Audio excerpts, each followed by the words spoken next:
কৃষ্ণ জয় গুৰু শংকৰ। আশা কৰিছোঁ সকলো ভালে আছে ভগৱন্তৰ কৃপাত। আমি আজি আপোনালোকৰ আগত বিশেষ এটি বিষয় লৈ আহিছোঁ, যিটো বিষয় নেকি আমি চেষ্টা কৰিম আপোনালোকৰ আগত প্ৰকাশ কৰিবৰ কাৰণে। আমি ভাবিছোঁ কি আপোনালোকৰ আশীৰ্বাদত যে ভাগৱতৰ যিমানবিলাক চৰিত্ৰ আছে, সেই সমস্তখিনি চৰিত্ৰৰ আমি আপোনালোকৰ আগত তেওঁলোকৰ জন্ম কৰ্ম আৰু তেওঁলোকৰ পৰা আমি কি শিকিব পাৰোঁ, এই কথাখিনিকে আমি অকণমান আগবঢ়োৱা হ'ব। গতিকে আপোনালোকে আমাক আশীৰ্বাদ কৰিব বুলি আমি আশা কৰিছোঁ। প্ৰথম আমি আজি ল'ব বিচৰা হৈছে পুতনা ৰাক্ষসীৰ কথা। পুতনা ৰাক্ষসীৰ যিটো চৰিত্ৰ আছিলে, সেই চৰিত্ৰটো আমি ল'ব বিচৰা হৈছে যে পুতনা ৰাক্ষসীনো কোন আছিলে আৰু সেই পুতনা ৰাক্ষসীৰ পৰা আমি কি শিকিব পাৰোঁ, আৰু তেওঁৰ এনে কি পুণ্য আছিলে যিটো পুণ্যৰ দ্বাৰা নেকি তেওঁ ভগৱন্তৰ কৃপা পাবলৈ সক্ষম হৈছিলে। গতিকে এইখিনি কথা আমি আলোচনা কৰিম, আৰু এই পুতনা ৰাক্ষসীৰ চৰিত্ৰটোৰ পৰা আপুনি মই কি শিকিব পাৰোঁ, এই কথাখিনি আমি সুন্দৰকৈ আলোচনা কৰিম। এতিয়া পুতনা ৰাক্ষসী কোন আছিলে বুলি কওঁতে আমি প্ৰথমতে মনত পেলাব লাগিব যে যেতিয়া বামন অৱতাৰ লৈছিলে প্ৰভু ভগৱন্তই, সেই সময়ৰ কাহিনী। পুতনা ৰাক্ষসী আছিলে বলি, ৰজা বলিৰ জীয়েক ৰত্নমালা। বলিৰ জীয়েক ৰত্নমালা আছিলে।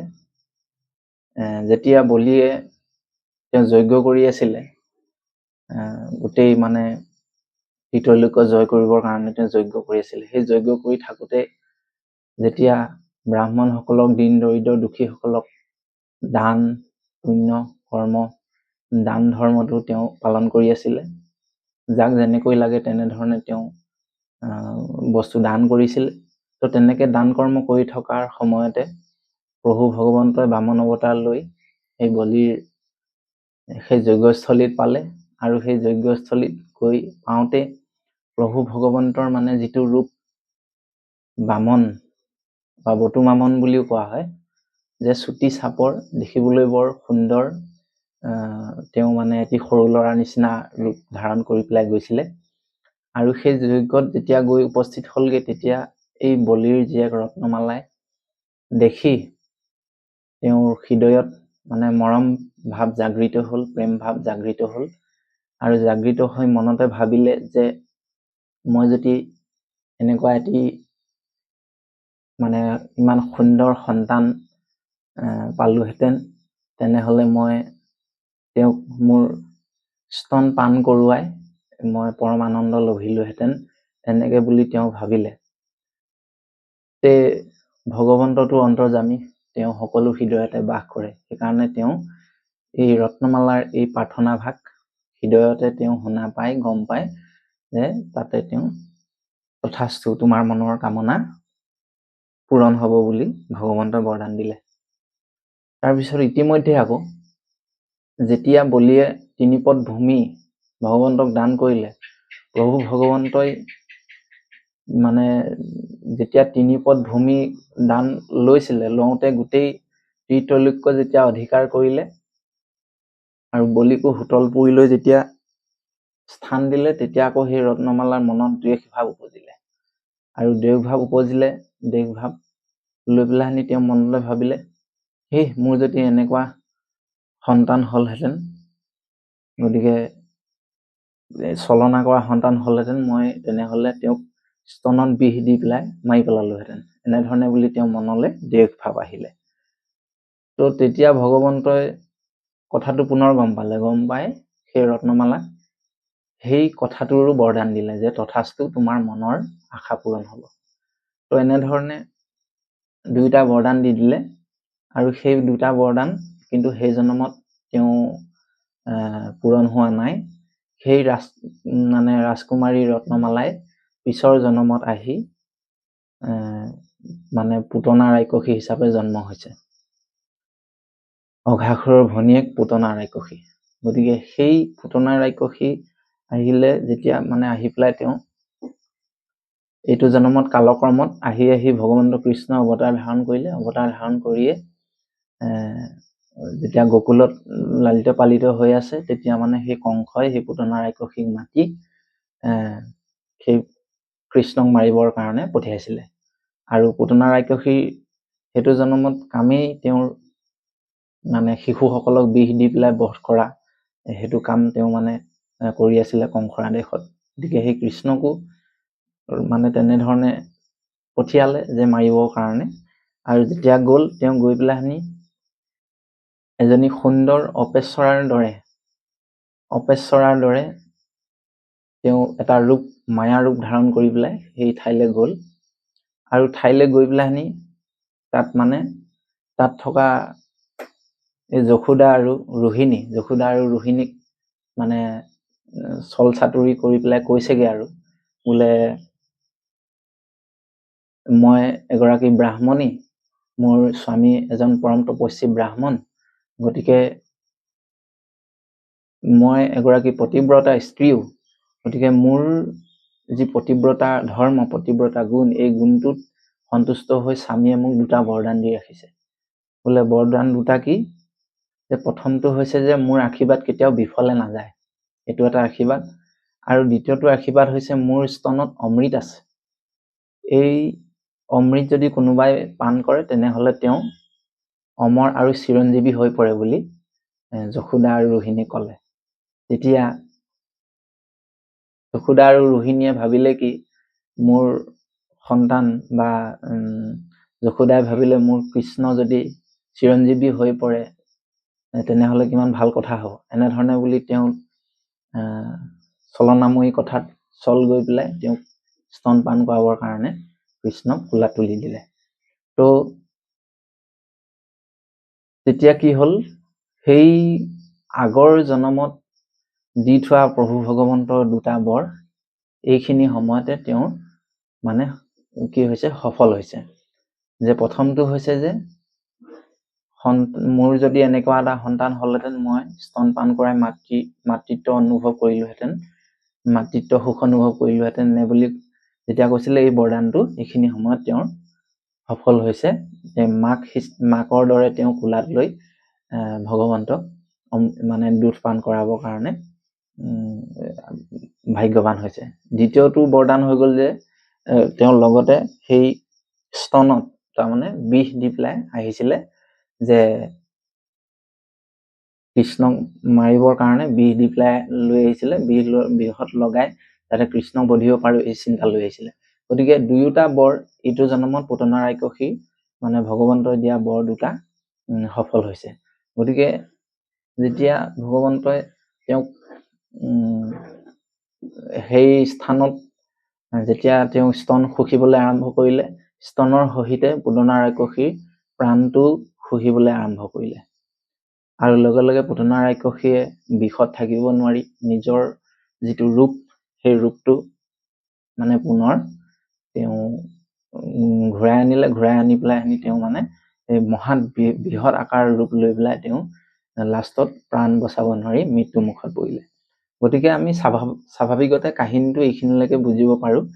কিন্তু এতিয়া সেই পুতনা ৰাক্ষসীক আপোনালোকে জানে যে প্ৰভু ভগৱন্তই তেওঁক প্ৰকৃততে হত্যা কৰা নাই, কিন্তু প্ৰকৃততে তেওঁক কি কৰিছে, উদ্ধাৰহে কৰিছে। অৰ্থাৎ পুতনা ৰাক্ষসীক প্ৰভু ভগৱন্তই জননীৰ গতি দিছে বুলি আমাক গুৰুজনাই কীৰ্তনত লিখিছে আৰু ভাগৱততো কৈছে।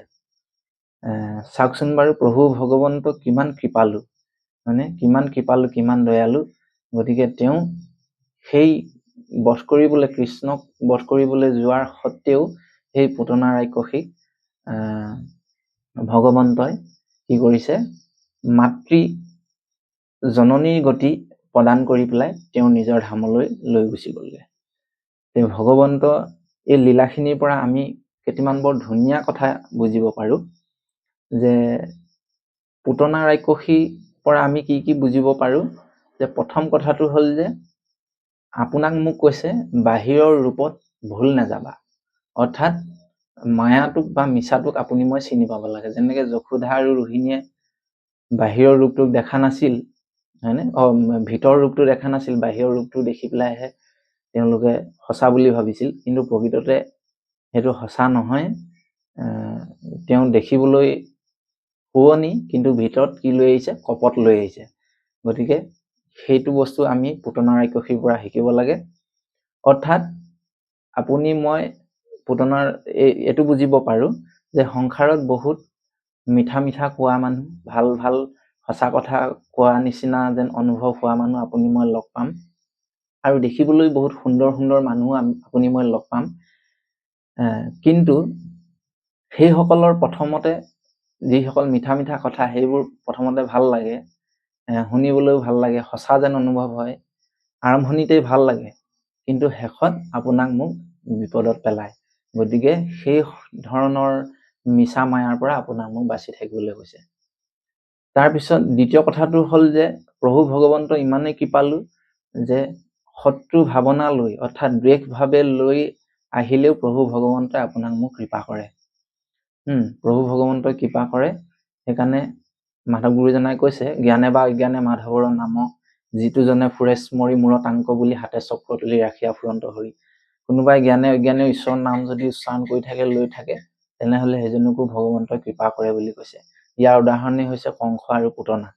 গতিকে ইয়াৰ পৰা আমি এটা বস্তু ল'ব পাৰো যে কাৰোবাৰ মনত বেয়া থাকিলেও যদি তেওঁ ভাল কাম কৰে, সেই ফলটো তেওঁ পায়। অৰ্থাৎ মানে ভগৱানৰ ওচৰত আপোনাৰ মোৰ কি ভাৱটোহে আচলতে ডাঙৰ। ভাৱনা, ভগৱন্তই আপোনাৰ মোৰ পৰা ভাৱনাটোহে লয়। গতিকে সেই ভাৱনাটো আপুনি মই শুদ্ধ ৰূপত ৰাখিব পাৰিব লাগিব, তেতিয়াহে প্ৰভু ভগৱন্তই আপোনাক মোক কৃপা কৰিব। তাৰ তৃতীয় নম্বৰ কথাটো হ'ল যে ভকতৰ ৰক্ষা ভগৱানে নিজে কৰে, হয়নে? ভকতৰ ৰক্ষা প্ৰভু ভগৱন্তই সদায় নিজে হাতত লয়, যে তেওঁ কেতিয়াও ভকতক বিপদত পৰিব নিদিয়ে। এতিয়া সেই ৰত্নমালাই চাওকচোন, আগৰ জন্মতে এবাৰ ভগৱন্তক দৰ্শন থোৱাৰ কাৰণে তেওঁ কিমান পুণ্য আছিলে, আৰু সেই এটা সৎ ভাৱনা থকাৰ কাৰণে তেওঁ সমস্ত পুণ্যখিনিৰ পৰা ইহ জন্মত তেওঁ জননীৰ গতি পাইছে। গতিকে প্ৰভু ভগৱন্তৰ লীলা অপাৰ, তেওঁ কাক কেনেকে ধৰণে কেতিয়া কৃপা কৰে কোনো নাজানে। গতিকে আমি এই কথাটো ভাবিব লাগিব যে প্ৰভু ভগৱন্তই ভকতক কেতিয়াও নেৰে, তেওঁ সদায় নিজে ৰক্ষা কৰি থাকে। গতিকে তাৰপিছত 4 নম্বৰ দৰ্শনটো আমি এনেধৰণে ল'ব পাৰো যে মনত যি ভবা যায় সেয়া এবাৰ নহয় এবাৰ ঘটিয়েই থাকে, বা ঘটেই, এবাৰ নহয় এবাৰ হয়েই। সেইকাৰণে আপোনাৰ মোৰ মনটো শুদ্ধ ভাৱনা আৰু পবিত্ৰ নিৰ্মল হৈ থাকিব লাগিব দেই। আপুনি মই যদি বেয়া কথা চিন্তা কৰিছো, বেয়া ভাৱনা মনত কল্পনা কৰিছো, দেন ডেফিনেটলি সেইটো এটা সময়ত এদিন নহয় এদিন হ'বই। মানে ভগৱানৰ ক্ষেত্ৰত যে ভগৱানৰ কথা ভাবি পেলাই যদি আমি সংশয় আনো মনলে, বোলে সেই প্ৰভুৱে মোৰ লগত এইখিনি কৰিলে, গতিকে যদি দ্বেষ ভাৱটো লৈ অহা যায় বা বেয়া এটা চিন্তা মনলৈ লৈ অহা যায়, তেতিয়াহ'লে সেই চিন্তাটো, সেই মনৰ ধাৰণাটো আপোনাৰ মোৰ জীৱনত কিন্তু এদিন নহয় এদিন ফলিয়াবই। সেইকাৰণে কোৱা হৈছে ভাৱগ্ৰাহী জনাৰ্দন, প্ৰভু ভগৱন্তই সেই ভাৱনাতেই সকলোখিনি তেওঁ গম পাই যায়, বুজি পায়। সেইকাৰণে আপুনি মই ভাৱনাটোক শুদ্ধ ভাৱেৰে সদায় পবিত্ৰ ভাৱনাৰে আমি ৰাখিব লাগিব। ইয়াৰ পৰা আমি দৰ্শন পাওঁ। তাৰপিছত 5 নম্বৰৰ কথাটো হ'ল যে জ্ঞানে অজ্ঞানক হহি খায়। অৰ্থাৎ কৃষ্ণ হৈছে জ্ঞান, পুতনাৰ বিষ হৈছে অজ্ঞান। এতিয়া কৃষ্ণই বিষৰ লগত প্ৰাণ হহি খালে, অৰ্থাৎ কৃষ্ণৰূপী জ্ঞানে পুতনাৰূপী বিষক অৰ্থাৎ অজ্ঞানক নাইকিয়া কৰি পেলালে। অৰ্থাৎ আপুনি মই ইয়াৰ পৰা কৈছে কি যে হৰিনাম, গীতা ভাগৱত ভকতৰ আশ্ৰয় কৰিলে, এই গীতা ভাগৱত হৰিনাম কৃষ্ণৰ জ্ঞানেৰে মানে পুতনাৰূপী মনৰ অজ্ঞানক খং, লোভ, মোহ, দম্ভ, দস্য, অহংকাৰ এইবিলাকৰ পৰা আপোনাক মোক বচাই ৰাখিব। এইটো বৰ গভীৰ এটা মানে দৰ্শন, বৰ তাৎপৰ্যপূৰ্ণ কথা। গতিকে আপুনি মই কৃষ্ণক হৃদয়ত ৰাখিব পাৰিব লাগিব। তাৰপিছত 6 নম্বৰ কথাটো হ'ল যে শিশুৰ শক্তিকো আমি ওলাই কৰিব নালাগে। অৰ্থাৎ পুতনা ৰাক্ষসে ভাবিছিলে যে কংসই ভাবিছিলে যে এইটো সৰু ল'ৰা আৰু 2-4 দিন হৈছে জন্ম হোৱা, গতিকে ইনো আমাক কি অপকাৰ কৰিব পাৰিব বুলি পেলাই সিহঁতে মনৰ মানে এটা ভ্ৰান্ত ধাৰণা লৈ পেলাই সেই কৃষ্ণৰ ওচৰলৈ গৈছিলে। গতিকে ইয়াৰ পৰা আপোনাক মোক এটা বস্তু বুজাইছে যে যিকোনো বস্তুৱে হওক বা শত্ৰুক কেতিয়াও সৰু বুলি ভাবিব নালাগে। আৰু এই কথাটো আমি ৰাৱণৰ ক্ষেত্ৰতো বুজি পাওঁ। ৰাৱণে ভাবিছিলে কি এই বান্দৰবিলাকে কি কৰিবনো মোক, মই ত্ৰিতলিকৰ অধিপতি, মোক বান্দৰবিলাকে কি অপকাৰ কৰিব পাৰিব, হয়নে বাৰু? এনেধৰণে তেওঁ গৰ্বত থাকোঁতে লাষ্টত নিজৰ প্ৰাণে ত্যাগ কৰিবলগীয়া হ'ল, হেৰুৱাবলগীয়া হ'ল। গতিকে আপোনাক মোক কৈছে যে যিকোনো এটা বস্তুক কেতিয়াও সৰু বুলি বা তুচ্ছ জ্ঞান কৰিব নালাগে। আপুনি মই নিগনি আৰু সিংহৰ কাহিনীটো পঢ়িছিলোৱে সৰুতে স্কুলত থাকোঁতে। গতিকে সেই কাহিনীটোৰ দৰে আপোনাক মোক কৈছে যিকোনো সৰু বুলি ভাবি পিনে হেয় জ্ঞান কৰিবলৈ মানা কৰিছে। সত্যতা, ভক্তি বয়স চাই নাহে কেতিয়াও। সত্যতা আৰু ভক্তি কেতিয়াও বয়স চাই নাহে। সৰু ল'ৰা এটাই হয়তো আপোনাৰ মোতকে বেছি কথা জানিবও পাৰে, কোনো ডাঙৰ কথা নহয়। বা ডাঙৰ মানুহ এজনে সৰু ল'ৰাটোৰ সমান নাজানিবও পাৰে, কোনো ডাঙৰ কথা নহয়।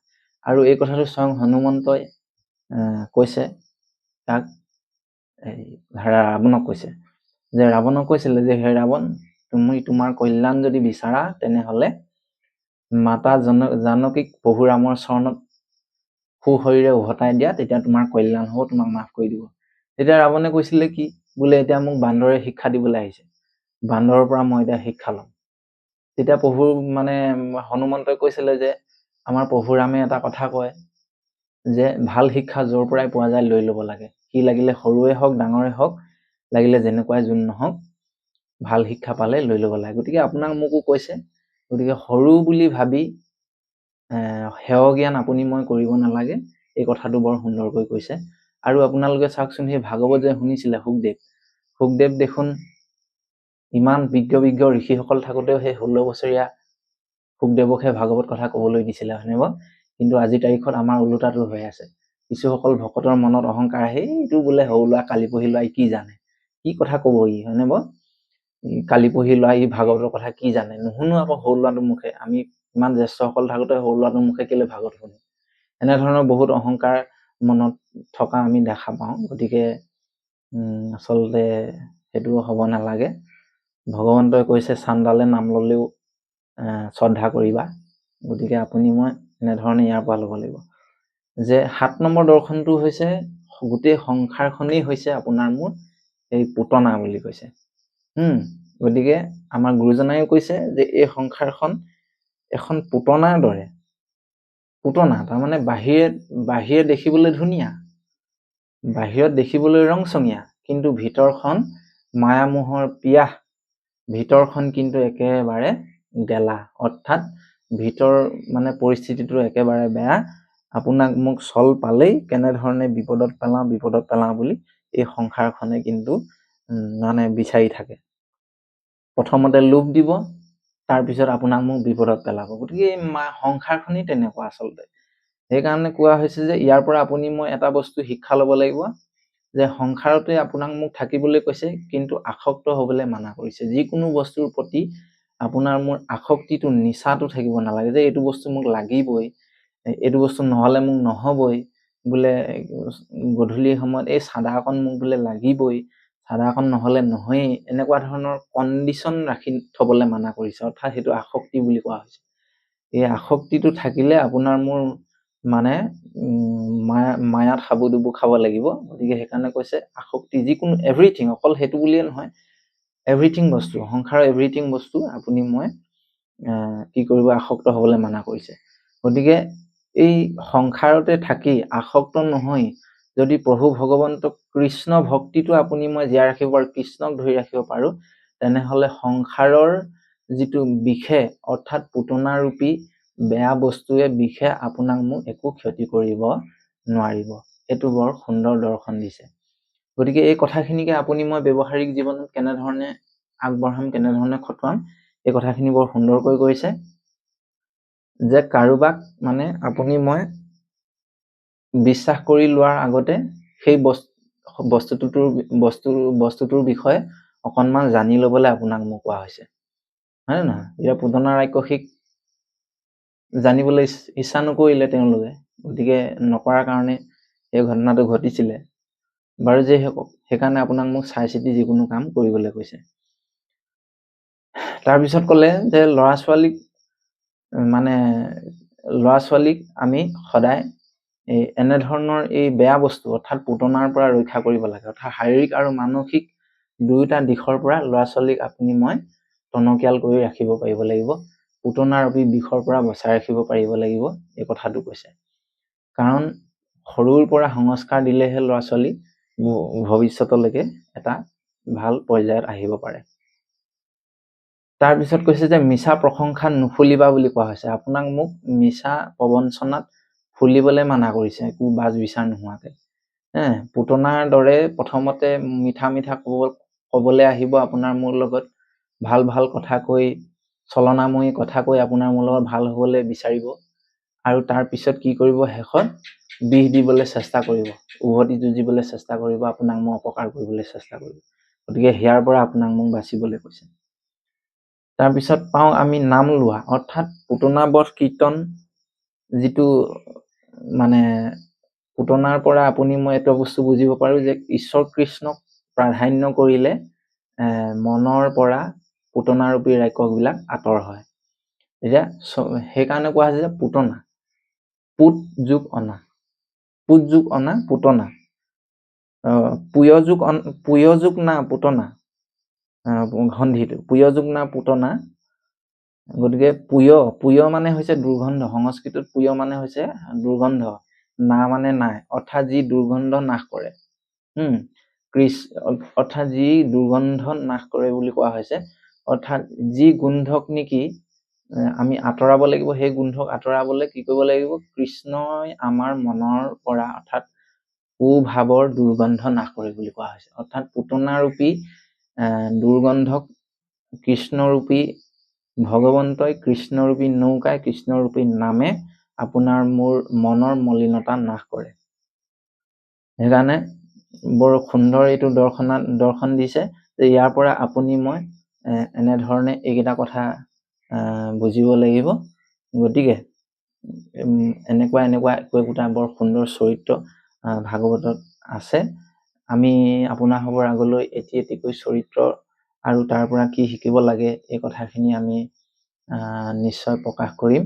গতিকে আজি অকল পুতনা ৰাক্ষসীৰ বিষয়ে আমি আলোচনাটো কৰিলো, পিছৰ পৰ্যায়ত আমি বেলেগ এটা চৰিত্ৰ লৈ পেলাই অকণমান আলোচনা কৰিম। আশা কৰিছো আপোনাৰ হবে উপকৃত হ'ব। ইয়াৰ পৰা আপোনালোকে কাহিনীটো নললেও ইয়াৰ পৰা দৰ্শনবিলাক ল'ব, উপদেশবিলাক ল'ব, যাতে আপোনালোকে জীৱনত লগাব পাৰে। কৃষ্ণ, জয় গুৰু শংকৰ, অপৰাধ বিনাশন। কৃষ্ণ।